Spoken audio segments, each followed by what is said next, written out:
Bismillahirrahmanirrahim. Assalamualaikum warahmatullahi wabarakatuh.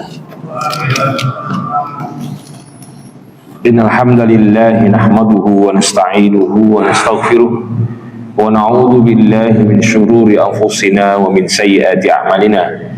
May yahdihillahu fala mudilla lahu wa may yudlilhu fala hadiya lahu. Asyhadu an la ilaha illallah wahdahu la syarika lahu wa asyhadu anna Muhammadan abduhu wa rasuluhu la nabiyya ba'da. Allahumma salli wa sallim wa barik ala nabiyyina Muhammad sallallahu alaihi wa ala alihi wa ashabihi wa man tabi'ahu bi ihsanin ila yaumiddin wa ba'd.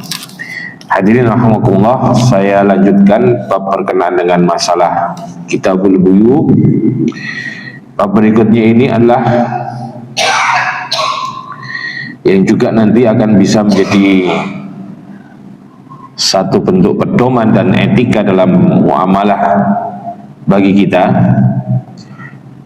tetapi juga ini berlaku untuk masalah ibadah-ibadah kita, karena bab ini menyangkut masalah muamalah dan juga menyangkut masalah ibadah, yaitu al-halalu bayyin wal haramu bayyin wa bainahuma mushtabihat, atau sering kita dengar dengan istilah yang disebut dengan syubhat.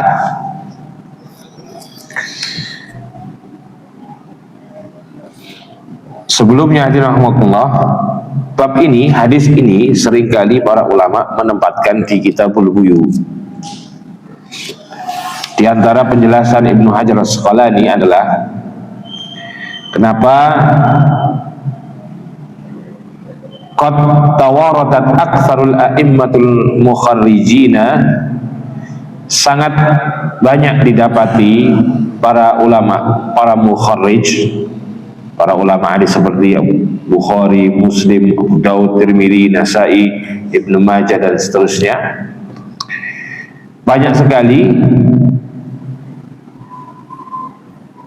meletakkan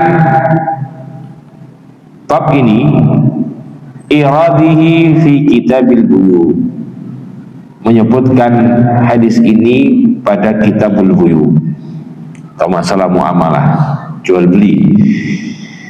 Li'anna syubhatu fil muamalat taqa'u fiha aktsar, karena masalah syubhat dalam masalah muamalah, hal-hal yang syubhat dalam masalah muamalah itu lebih sering terjadi. Walahu tata'allaqu aidan bin nikah, hal ini juga bisa terjadi pada masalah nikah, seperti misal keraguan-raguan tentang seseorang itu masih hubungan sepersusuan atau tidak. Karena pada masyarakat kita dahulu seringkali lupa, karena mungkin antar tetangga biasa dan seterusnya, ada anak tetangga yang nangis ditinggal ibunya ke pasar, kemudian berupaya untuk menolongnya, kemudian disusui, dan pada saat hal yang seperti itu sebelumnya tidak diketahui. Dalam Islam, sepersusuan itu memiliki dampak kemahraman. Kadang-kadang kemudian lupa, tidak tahu sebelumnya, tidak nyadar sebelumnya, dan seterusnya.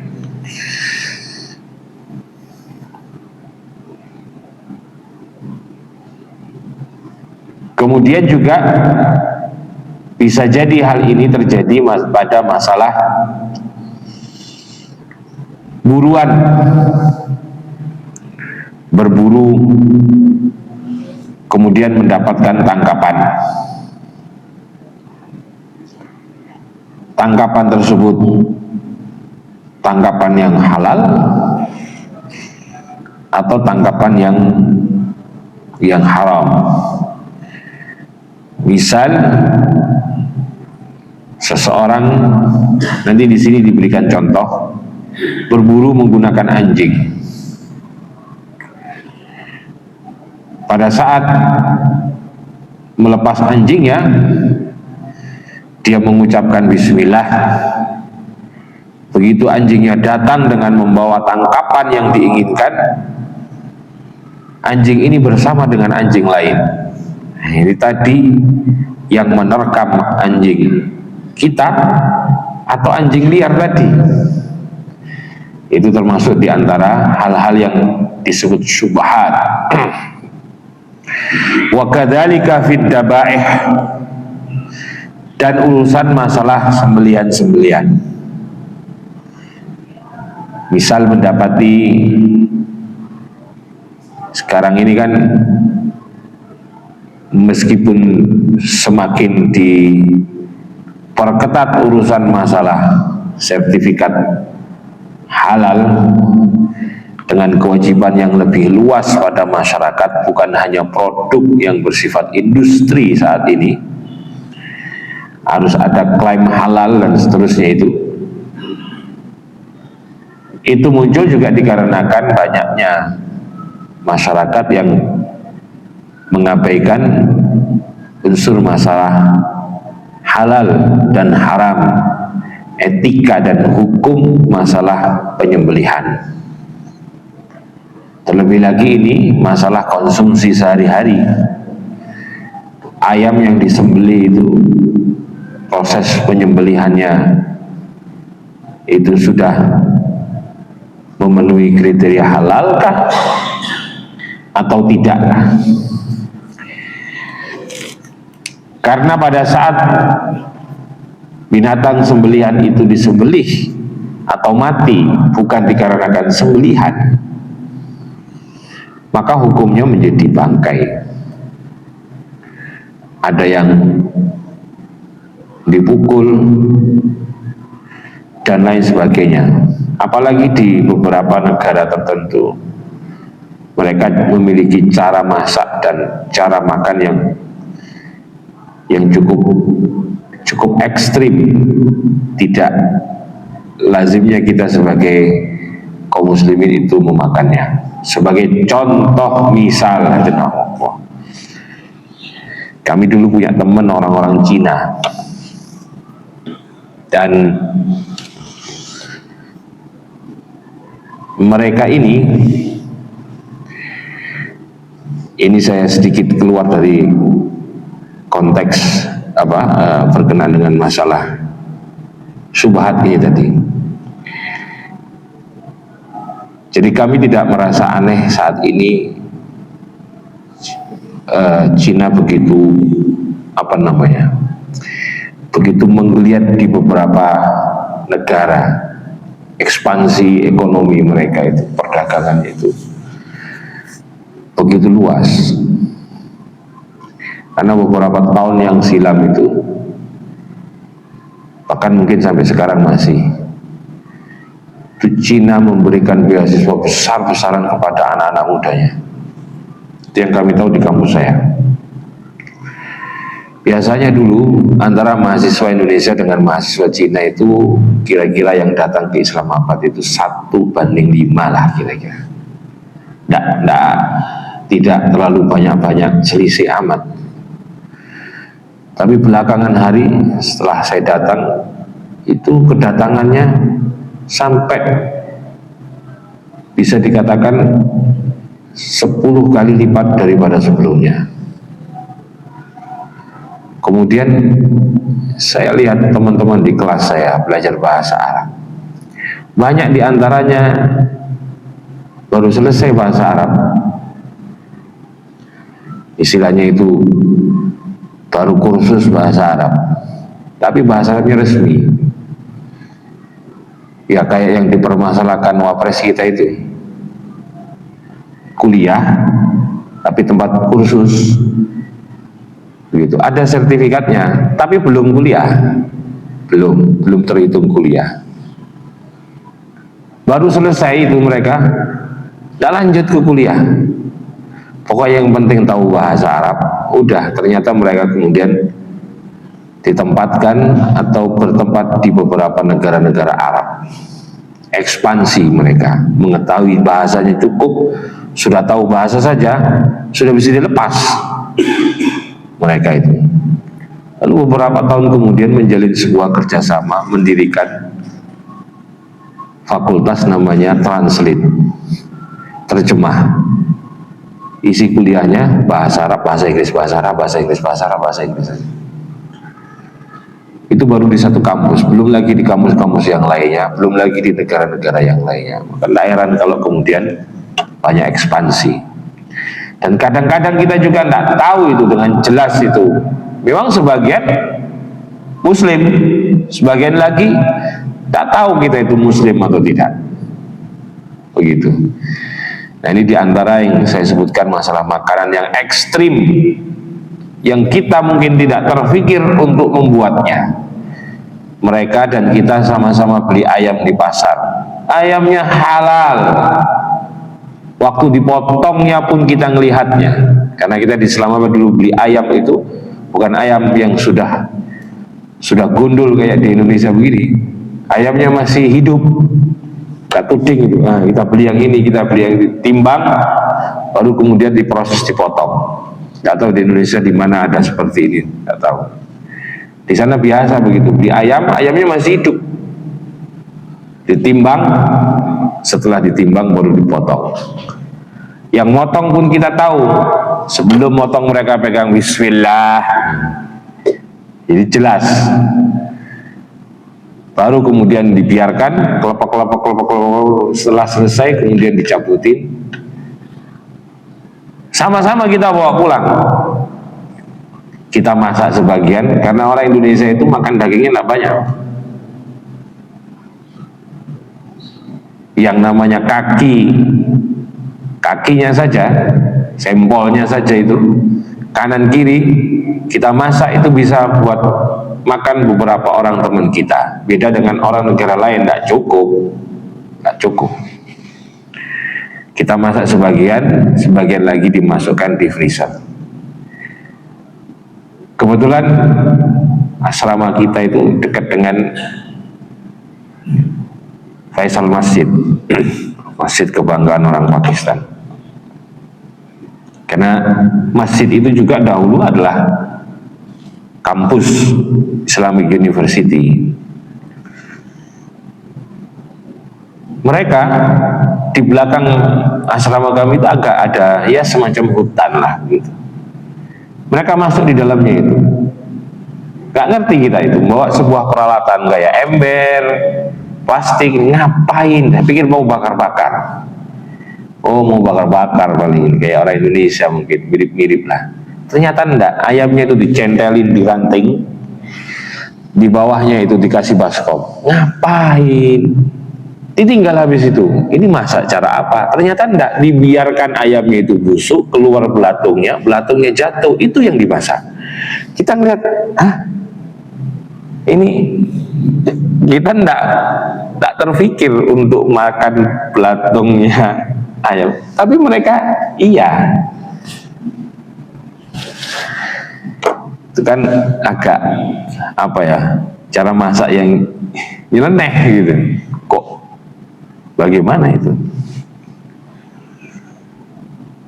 Ya, ada hal-hal yang seperti itulah dalam urusan masalah makanan, terutama sekali.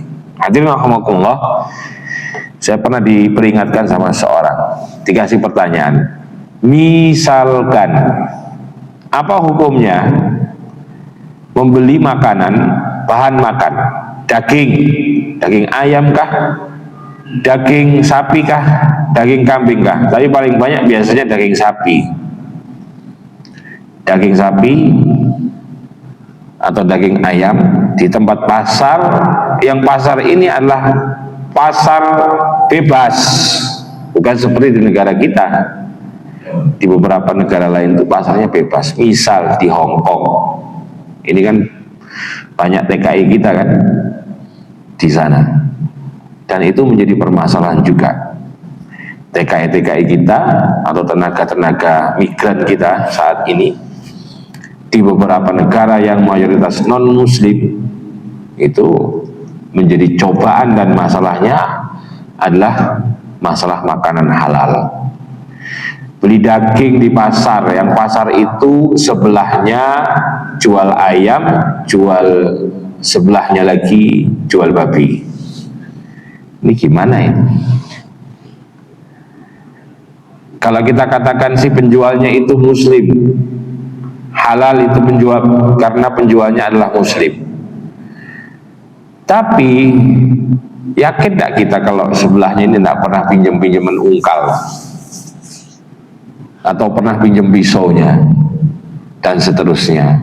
Nah, kadang-kadang seperti ini menyulitkan bagi kita sebagai seorang yang mau ingin menerapkan ketaatan beragama dalam urusan masalah makan, menimbulkan keraguan bagi kita. Halalkah, haramkah ini? Masalah dabaih. Wal ad'imata, demikian juga masalah makanan-makanan termasuk di dalamnya. Wal ashribah, termasuk juga masalah minuman. Wala yakhfa dzalika mimma la yakhfa wallahu musta'an. Dan jelas tidak tertutup-tutupi masalah yang seperti ini, insyaallah nanti akan kemudian dibahas lebih lanjut.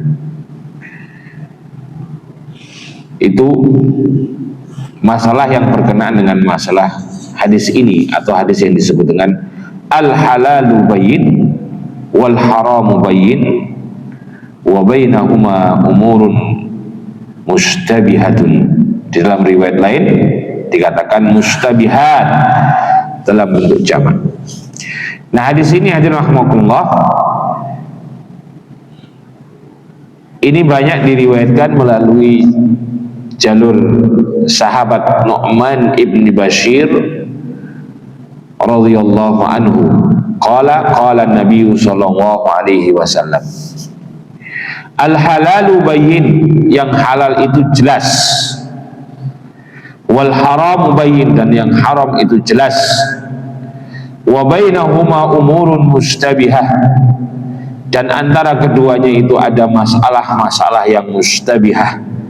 Mustabihah bimakna raibah, sesuatu yang menjadi ragu, baik ragu secara individu karena hukumnya, ataupun ragu secara umum, ini hukumnya apa, ini termasuk barang halalkah, ini termasuk barang haramkah, atau yang bersifat individu. Ada orang yang kemudian ragu-ragu, ini halalkah, ini maksudnya ini bersihkah dari hal-hal yang haram, apakah ini haram ataukah ini halal bagi perorangan.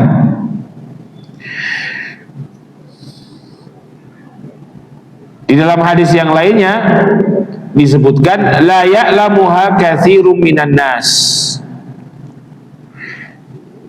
tidak mengertinya sebagian besar manusia. Dari sini hadirin rahimakumullah diambil kesimpulan bahwasanya masalah yang bersifat raibah, meragukan, itu memang sebagian orang itu tidak mengertinya. Artinya pada saat dia tidak mengerti, berarti dia dalam keraguan. Dan sebagian manusia dia mengerti sesuai dengan pengetahuannya. Jadi menurut sebagian orang, jelas ini hukumnya, bagi sebagian lagi belum jelas hukumnya. Lalu dalam hal-hal yang seperti ini, faman taraka man syubbiha alaihi minal ismi kana limastabana atraka. Barang siapa yang meninggalkan hal-hal yang raibah, meragukan atasnya daripada dosa, kana liman istabana atraka, maka sebenarnya dia lebih baik untuk meninggalkannya, lebih jelas itu untuk meninggalkannya. Dalam satu riwayat dikatakan, diberikan contoh, sesungguhnya setiap likulli malikin lahu hima, diberikan permisalan seperti seseorang itu, setiap individu memiliki wilayah, batas wilayah, wilayah boleh dan wilayah tidak boleh. Seperti seseorang memiliki sebuah kebun, itu pasti ada batasnya. Tanaman yang di luar batas daripada tanah miliknya, itu berarti bukan milik dia. Yang berada di dalam batas pagar tanahnya, itu adalah berarti miliknya. Tetapi masalahnya adalah orang-orang yang menggembala pas di pinggir-pinggir pageran itu, apalagi pagernya bukan tembok, pagernya itu pagar bambu, nah, pagar bambu, atau bahkan hanya semacam galengan saja, batas yang diketahui garis begitu saja. Besar kemungkinannya secara hukum kasat mata dia masih menggembala binatangnya di dalam batas miliknya, tetapi tidak menutup kemungkinan si kambing atau si sapi ini kemudian menjulurkan lehernya, narik pohon atau tanaman milik orang yang di luar pagarnya itu tadi. Ini diibaratkan kita itu seperti menggembala di sebuah bukit. Lebih daripada tanah yang lapang itu adalah jurang. Kalau sering mepet-mepet, ya pasti kepleset gitu. Kalau sering mepet-mepet, ya sering terjadi kepleset.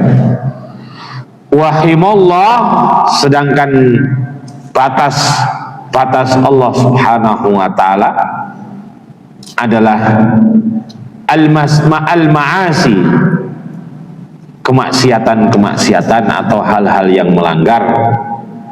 Wa may yarta' haulal hima, dan siapa yang mengembala di sekitar pagar, yusik, dikhawatirkan ayyuwaqi'ahu, dia menjadi orang yang jatuh kepadanya atau terpeleset. Hadirin rahimakumullah, dalam hal ini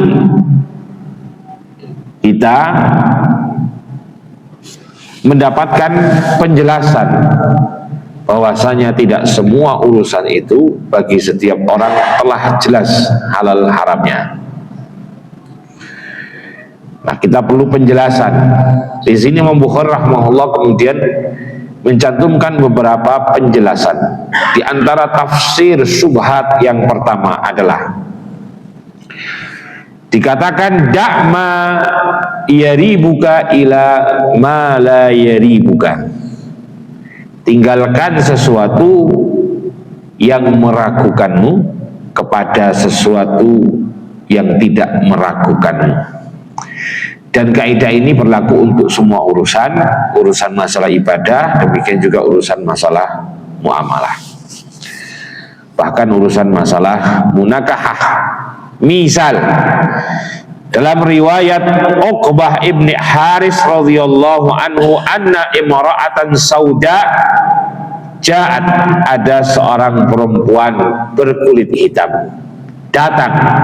Faza'amat annaha arada'athuma, sesungguhnya Uqbah bin Amir ini, si perempuan ini melihat tanda-tandanya,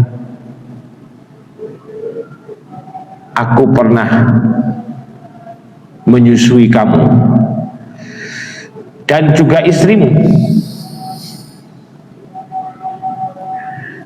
Jadi nikah dengan saudara sesusu menurut si perempuan ini. Fadzakara lin Nabi sallallahu alaihi wasallam, maka hal ini kemudian dilaporkan kepada Nabi sallallahu alaihi wasallam. Fa'arada anhu wa tabassama an-nabiy sallallahu alaihi wasallam. A'rada, berpaling atau, dan Nabi sallallahu alaihi wasallam kemudian tersenyum. Qala, kemudian Nabi mengatakan, kaifa wa qad qila, mau bagaimana lagi, dia sudah ngaku pernah menyusui kamu. Gimana ini? Kalau sudah ada yang ngaku pernah menyusui, kamu juga dulu, istri kamu juga pernah disusui sama dia, gimana? Berarti jatuh hukumnya adalah menikah dengan saudara sesusu. Bagaimana dulu nikahnya? Oh, nikahnya pasti nggak tahu. Lah begitu sudah tahu, ya berarti gugur kemudian pernikahannya. Tapi dari pihak si laki-laki ragu-ragu, masa sih? Dan Nabi mengatakan, kaifa wa qad qila, mau bagaimana lagi? Sudah ada yang ngaku mau pernah menyusui. Itu adalah sesuatu hal yang meragukan. Dia ragu, tapi ada yang sudah meyakinkan. Maka da'ma yaribuka ila ma la yaribuka. Gimana hadirin rahimakumullah? Asal seseorang itu, orang lain di luar daripada yang memiliki hubungan nasab dengan kita, itu berarti dia hukumnya adalah halal untuk kita nikahi, di luar daripada yang punya hubungan nasab dengan kita, berarti dia halal. Tetapi kemudian muncul pernyataan bahwasanya ada yang pernah menyusui mereka berdua, dan sepersusuan itu hukumnya jelas, tegas. Yang kamu ragu-ragu itu apa? Ragu-ragu betul atau tidak? Betul atau tidak? Kalau tidak, jatuh kepada halal. Kalau memang betul, jatuh kepada haram. Ini adalah salah satu bentuk contoh yang disebut dengan mustabihah, ragu. Contoh yang lainnya, an Aisyah radhiyallahu anha qalat, Aisyah radhiyallahu anha pernah berkata, kana Utbah ibni Abi Waqqas ahida ila akhihi Sa'ad ibni Abi Waqqas. Ada seorang namanya Utbah bin Abi Waqqas. Ini dalam naungan saudaranya Sa'ad bin Abi Waqqas. Wa anna ibnu Walidah zama'ah minni waqbidhu. Dan anak dari seorang budak namanya Zam'ah itu dikatakan itu dari hasil keturunannya. Faqalat falamma kana amal fathi, pada saat peristiwa Fathul Makkah, akhadahu Sa'ad ibni Abi Waqqas, Sa'ad bin Abi Waqqas kemudian mengambilnya. Wa qala ibni akhi, dan berkata Sa'ad bin Abi Waqqas, wahai anak ibni akhi, anak saudaraku, ponakan lagi, qad ahida ilayya fihi, sudah pernah dijanjikan, maksudnya dipesankan kepadaku, Faqama Abdu ibnu Zam'ah. Maka si Abd ibnu Zam'ah, orang lain ini, berdiri. Faqala, akhi, ini saudaraku. Ini yang benar yang mana ini? Saudaramu atau saudaraku ini? Ini yang mana yang benar? Wabnu walidah abi wulida ala firasi. Itu anak itu wulida ala firasi, dilahirkan di rumahku, maksudnya di rumah keluargaku. Jadi ya dia saudaraku. Fatasawaqa ila Rasulillah sallallahu alaihi wasallam. Maka kedua orang ini kemudian berselisih, melaporkan kepada Nabi sallallahu alaihi wasallam. Faqala Sa'ad, maka Sa'ad bin berkata, Sa'ad bin Abi Waqqas, ya Rasulullah, ibnu akhi, orang itu adalah keponakanku, maka akulah yang membawanya. Kana qad ahida ilayya fihi, pernah dipesankan kepada kami. Faqala Abdu ibnu Zam'ah, si Abdu ibnu Zam'ah ini kebetulan hadirin rahmatullah, ini orang tidak jelas nasab laki-lakinya, dinisbahkan anaknya ini kepada ibunya. Akhi wabnu walidah, ini ada kasus sebelumnya. Walida ala firasi faqala Nabi sallallahu alaihi wasallam, ini dilahirkan di rumahnya, ibunya melahirkan di rumahnya, ya berarti saudara saya dari bapak saya. Faqala Nabi, huwa laka ya Abdu ibnu Zam'ah, ya sudah, berarti itu saudara kamu, karena prinsipnya al-waladu lil firash, anak itu adalah di mana dia dilahirkan, maksudnya dari ikatan suami istri yang sah. Ini sebagai contoh misal nih, banyak terjadi nih adalah Allah. Naudzubillah tsumma naudzubillah. Ada seorang perempuan yang sebelumnya terlibat hubungan gelap, tidak sah, terjadi hubungan gelap. Lalu kemudian entah kenapa dia menikah dengan orang lain. Begitu saja menikah.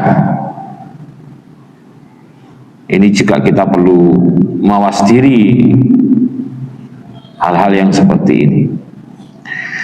Lalu dalam proses pernikahan yang sah ini,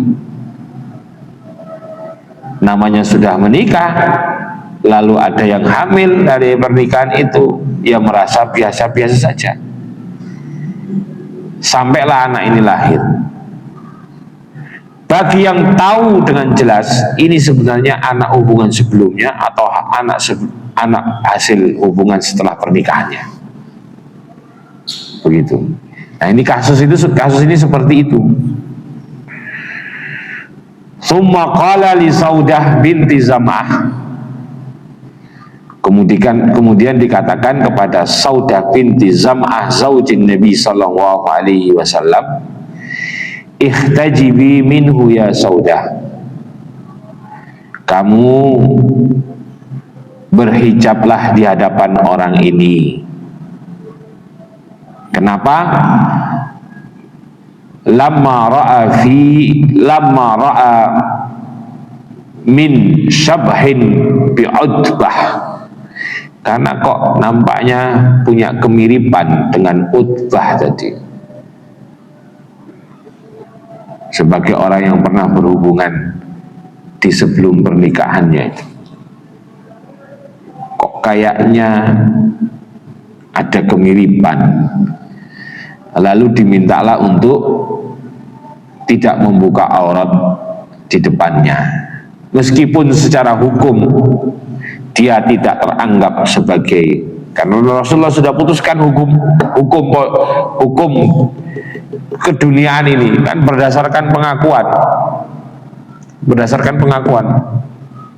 Tapi kok kayaknya ada mirip-miripnya ya. Ini yang mana ini? Ini salah satu bentuk syubhat atau raibah, hal yang meragu-ragukan. Contoh yang berikutnya, tadi yang saya katakan pertama, kasus berburu. Pada saat dia berburu, dan dalam Al-Quran diperbolehkan berburu menggunakan anjing yang sudah diajarkan kepadanya cara teknik berburu, dengan ketentuan pada saat melepasnya kita membaca basmalah. Tetapi hadirin rahimakumullah, masalahnya adalah qultu ya Rasulullah ursila kalbi wa usammi, aku lepaskan anjingku dan aku ucapkan bismillah. Fa'ajidu ma'ahu ala saidi kalban akhar, maka aku dapati dia, anjingku itu, ada anjing yang lainnya, lam usammi alaihi, tentu saja aku tidak mengucapkan bismillah, saya juga nggak tahu dari mana. Wala adri ayyuhuma akhadha, dan saya tidak tahu anjing mana ini yang menerkam. Qala, Nabi berkata, la ta'kul, jangan kamu makan. Innama samaita ala kalbika, sesungguhnya yang jelas-jelas kamu mengucapkan bismillah itu atas anjingmu. Walam tusammi alal akhar, dan kamu tidak mengucapkan bismillah itu untuk yang lainnya. Jadi yang pasti, kalau ragu, ini bagaimana sikapnya? Nanti ada hal-hal yang kemudian menjadi ukuran kita. Hadirin rahimakumullah, ragu mana yang yakin. Dalam riwayat yang lainnya masalah makanan, Anin Nabi sallallahu an Abi Hurairah radhiyallahu anhu, dari Abu Hurairah radhiyallahu anhu, qala ajidu tamratan sakitatan, dari Nabi sallallahu alaihi wasallam, Nabi mendapati tamrah, satu butir kurma, sakitah ala firasi, yang jatuh di atas ranjangku. Kata Rasulullah sallallahu alaihi wasallam nanti di dalam riwayat yang lainnya, kalaulah tidak takut mimmali sadaqah laula antakuna sadaqatan la akaltuha, kalaulah aku tidak takut ini adalah harta sedekah, pasti aku akan memakannya. Tapi kasusnya waktu itu Nabi meninggalkannya, karena Nabi SAW rumahnya dan diri Rasulullah itu sering menerima harta zakat. Kemudian di rumahnya itu juga punya sendiri juga. Lah ini yang jatuh ini tadi itu loh, habis bawa punya Rasulullah sendiri kah? Atau habis bawa dari orang yang memberikan zakat? Taku. Maka dak ma yaribuka ila ma la yaribuka, tinggalkan yang meragukan bagi kita menuju hal yang tidak meragukan bagi kita. Nah, bagaimana kaidahnya itu? Semisal yang ragu itu yang apa? Supaya jelas itu, yang ragu itu yang apa? Sebagai contoh, misal masalah makanan, saya habis menimbang harta zakat itu, kemudian waktu masak entah kenapa kok ada ini loh, entah di sakun entah di mana, kok ada ini punya siapa ini? Punya saya kah? Atau punya harta zakat kah? Kita harus terus terang dan jujur secara hati nurani terlebih dahulu pada prinsipnya. Rasulullah SAW mengajarkannya, kalau sesuatu itu tidak jelas ciri-cirinya punya kita, berarti bukan punya kita. Itulah yang kemudian saya simpulkan Allah, pada saat kita melihat sesuatu, pertanyaan kita itu jangan ini punya siapa, tapi punya saya atau bukan. Karena kita mengenali yang kita punya, kita kenal itu yang kita punya. Wah, bukan ini, bukan punya kita. Di sini ragu-ragunya Allah, ragunya adalah punya kita. Ini adalah punya kita, itu yang kita ragu. Berarti bukan punya kita. Supaya gampang itu, kalau kita ragu sesuatu itu milik kita atau bukan, berarti hukumnya jatuh itu bukan milik kita. Maka kita telah melepaskan diri dari masalah syubhat. Ini binatang yang aku baca bismillah yang menerkam atau bukan? Jadi dia ragunya adalah yang menerkam ini adalah binatangnya.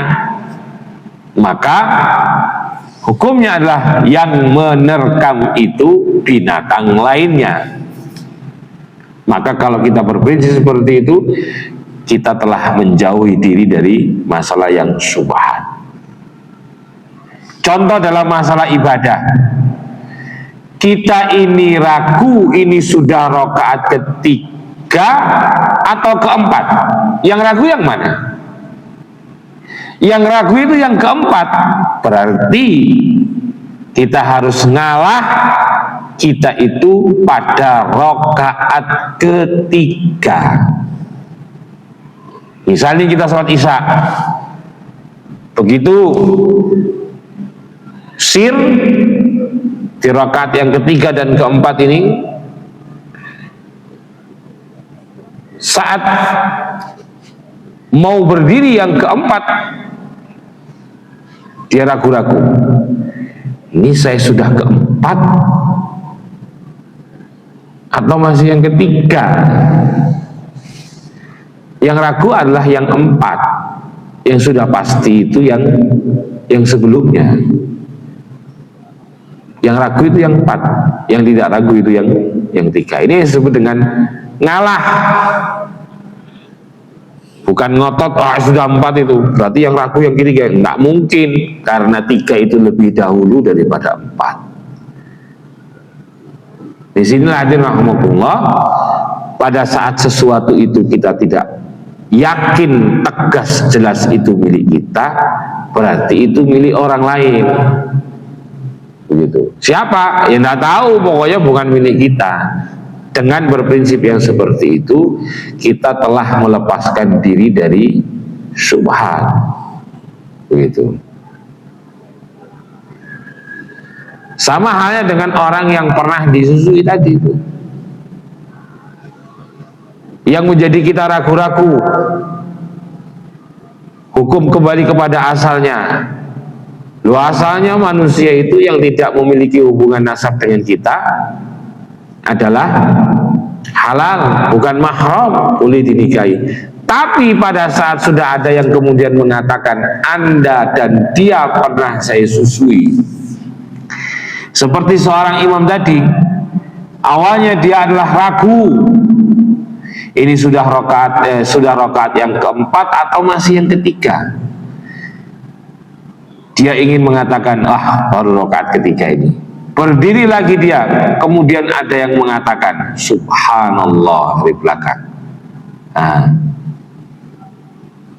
Sebagai imam, dengan kira-kira teguran orang yang di belakang itu menyadarkan kita atau kita orang ngotot, saya masih dikata itu. Orangnya lagi mengatakan subhanallah, nggak mau subhanallah, Imamnya juga nggak, makmumnya juga nggak mau salah kan, Pak? Berarti teguran orang tadi, penjelasan orang tadi menjadi sesuatu yang meyakinkan, sedangkan yang kita adalah sesuatu yang meragukan. Maka dak ma yaribuka, tinggalkan yang meragukan bagi kita kepada yang tidak lagi meragukan bagi kita.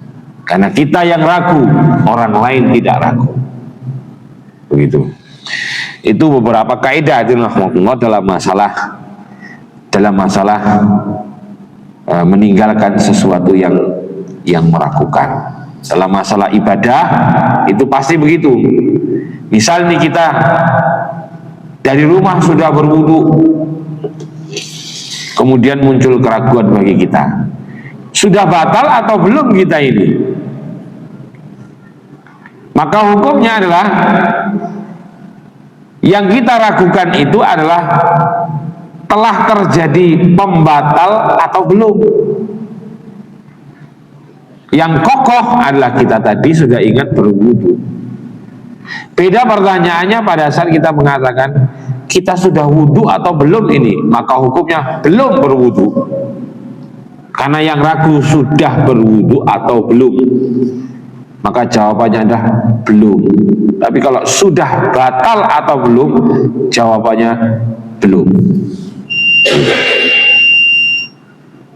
Makanya Rasulullah mengatakan ada orang yang ragu-ragu di dalam sholat.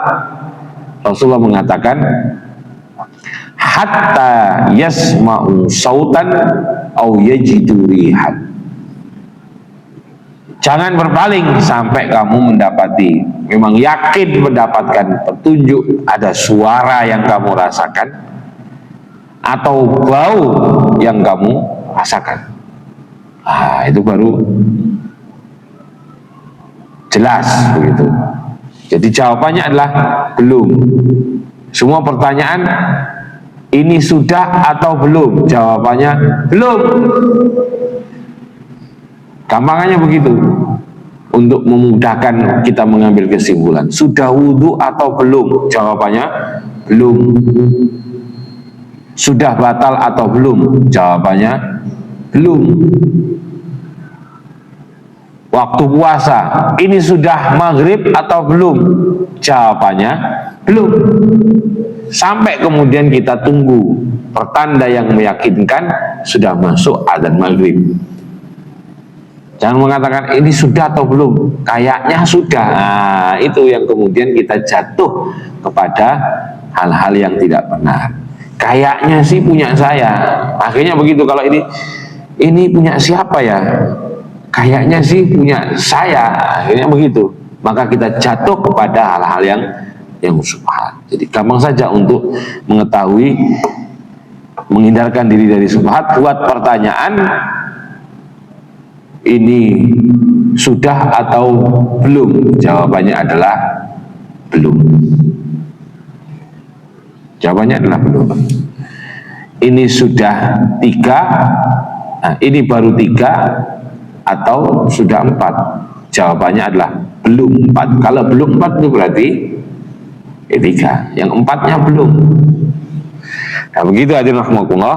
Jadi urusan masalah hal-hal yang subhat. Demikian mungkin yang dapat saya sampaikan, mudah-mudahan bermanfaat. Subhanakallahumma rabbana wa bihamdika asyhadu an la ilaha illa anta astaghfiruka wa atubu ilaik. Assalamualaikum warahmatullahi wabarakatuh.